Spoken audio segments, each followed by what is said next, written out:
Tenzing and I always agreed. We had done it once, we had done it first, we had proved that it was possible to do it, because all the physiologists had warned us that it might not be possible, that we might reach the summit even with oxygen and collapse and die. And so we had to overcome this psychological barrier. And by overcoming that barrier, we really made it a great deal easier. Everest conquered, the New Zealander Edmund Hillary got his first mail and congratulatory telegrams from George Lowe, a fellow countryman and expedition colleague. Thus 35 miles from Kathmandu, capital of Nepal, Hillary and Tenzing were welcomed and congratulated by their fellow members of the expedition. Poor Tenzing descended from his glory into the center of a minor political storm. He was born in Nepal and grew up in India, and both nations are now at loggerheads to claim him as their national. However, Tenzing was unruffled when Colonel Hunt congratulated him and Hillary. Two unassuming men had climbed the 29,000-foot monarch of the Himalayas. Now in the state coach of Nepal, Hillary and Tenzing, with Colonel Hunt and others of the expedition, rode in triumph through Kathmandu. Colonel Hunt has modestly declared that his team climbed Everest on the shoulders of all their predecessors. The whole world, however, acclaims the expedition, in particular Hillary, Tenzing and Colonel Hunt. Edmund Hillary is presented with a gold medal by the President of India, Dr. Prasad, at a ceremony held in New Delhi to welcome the climbers.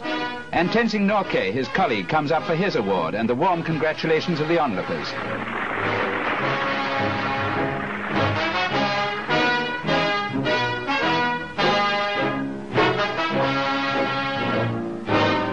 From New Delhi to London Airport, and what a bewildering experience it must all be for the Sherpa Tenzing, to be carried from a remote mountain village and plunged into a welter of official receptions and speeches.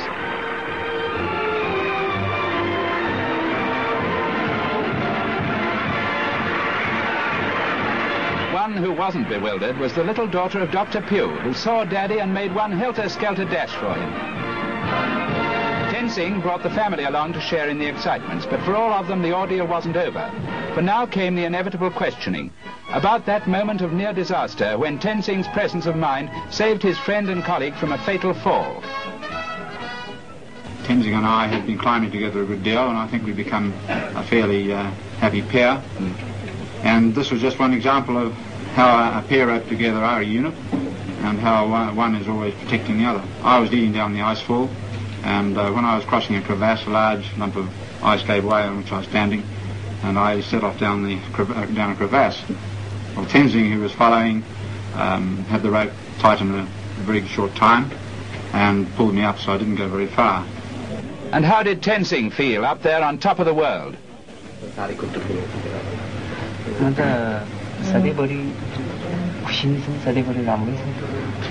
He's very happy.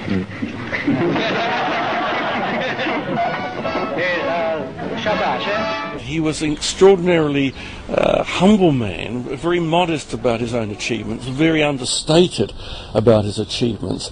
And I think because of that he sort of touched off a response in New Zealanders that said, this is how we'd like to see ourselves, this is how we'd like the world to see New Zealanders. And of course he was seen by the world as the most important New Zealander.